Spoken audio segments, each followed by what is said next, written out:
probably use Facebook, I don't know, 2-3 hours a day. It's not really that good, but it's kind of addictive. I'm pretty much on it every single day, every single minute. That's why I don't get assignments done on time.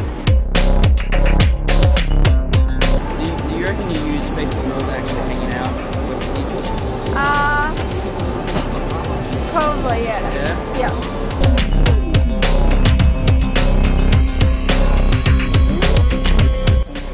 I don't think so. I'd be worried if people spent all their life on Facebook.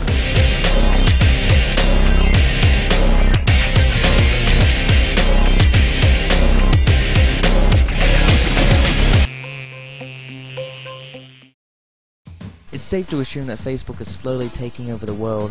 800 million people are connected, and yet it would appear from the outside that Facebook has replaced social interaction with antisocial quasi-interaction from the safety of your computer.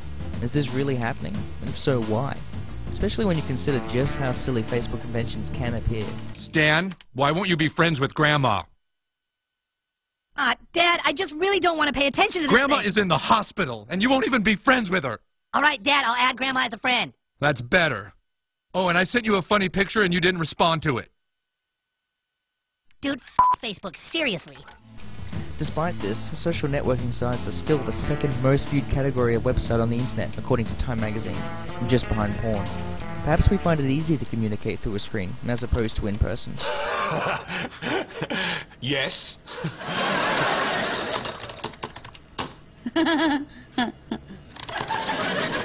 Oh yeah, but don't forget it, fam. What do you like? If I might interject.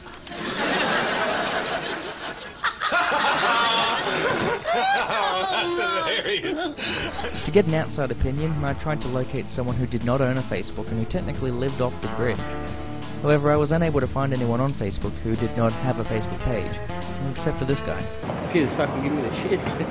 So instead I contacted Mr. Andrew Lemming, federal member for Bowman. Mr. Lemming is a firm supporter of Facebook and used it as an integral tool in his election campaign. Sure, well I was a late adopter, and in mid-2008 I had a staff member who said you need to have a Facebook profile. So we set one up, and obviously there weren't a heap of people who wanted to be my friend. That was no surprise. But we had a few young people who were regular users, and we asked them to be effectively social media ambassadors. They went out and suggested me as a friend.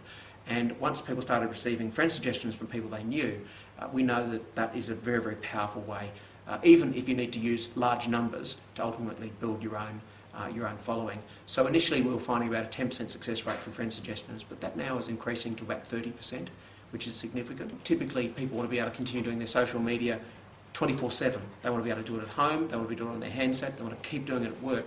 And this is what's truly revolutionary about social media, is not only the penetration and the number of people involved, but the frequency. We understand that almost every second Facebook person is actually checking their profile every day, and that is an extraordinary level of intensity we couldn't have predicted 5 years ago.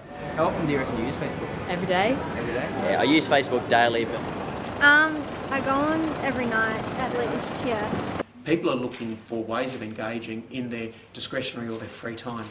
They don't want to chew up their time doing social media, but if they're doing nothing better, then they can think of nothing better to do than social media. My hypothesis when it comes to Facebook is that it gives you strange ways to interact with people that you couldn't normally do in public without fear of being beaten up or frowned upon. Stan, Grandma said she poked you and you haven't sent a poke back. Dad, I didn't even want to do... Stan, poke your grandma! So Facebook conventions are kind of strange, yet we spend so much time using them online. To figure out whether Facebook is really just a way for people to communicate in ways you can't in real life, hence its escapism, we headed down to Queen Street Mall to try a little experiment. Alright, so what we're doing here today is we're going to be testing Facebook basically in a social environment. We're going to be poking people, asking randoms to be our friends, whatever else. Let's see what happens. Enjoy.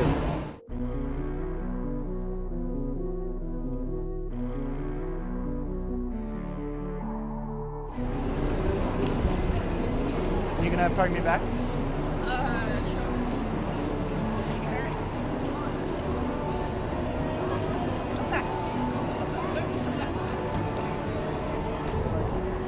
Would you like to write on my wall? Alright, whatever you want, mate. I like your shirt. Thanks, man. I like your shirt. Thanks, man. I like your sunglasses. Dr. Right on my Facebook wall? Whatever you want, mate. There.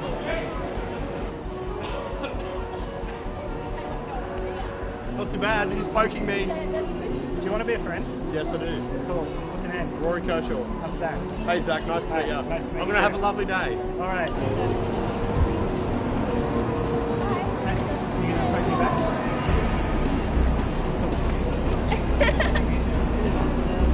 Got my ears down.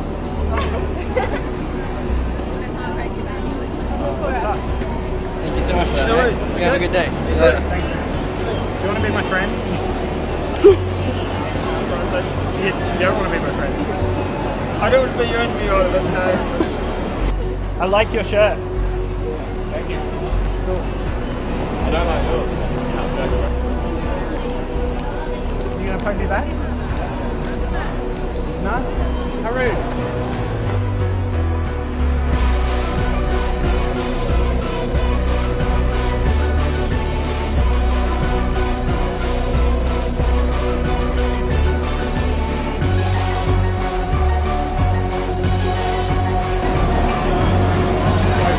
You want to write on my Facebook wall?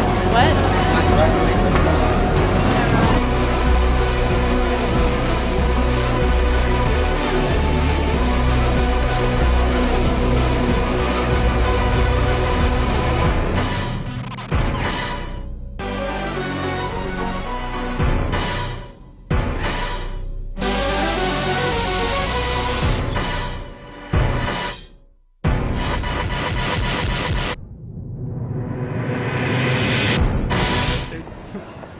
What do you like?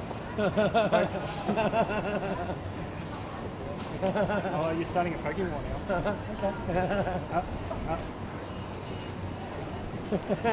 You're too good for me. You like that? Oh, you got me. So that kind of went differently to what we expected. Yeah, quite different.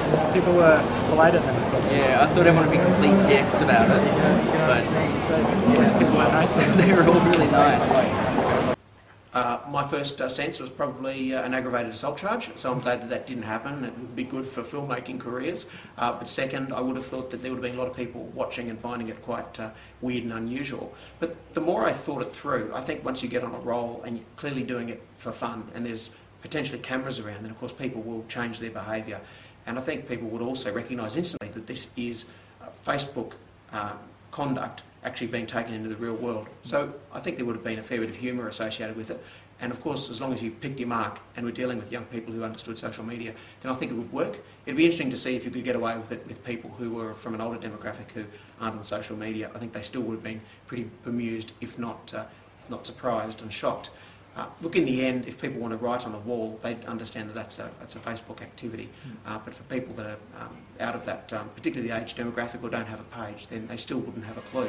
So there you have it. It can be very safely assumed that despite all its controversy, perhaps Facebook is not creating an antisocial generation.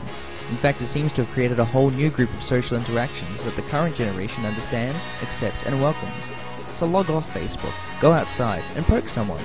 You may just make a new friend.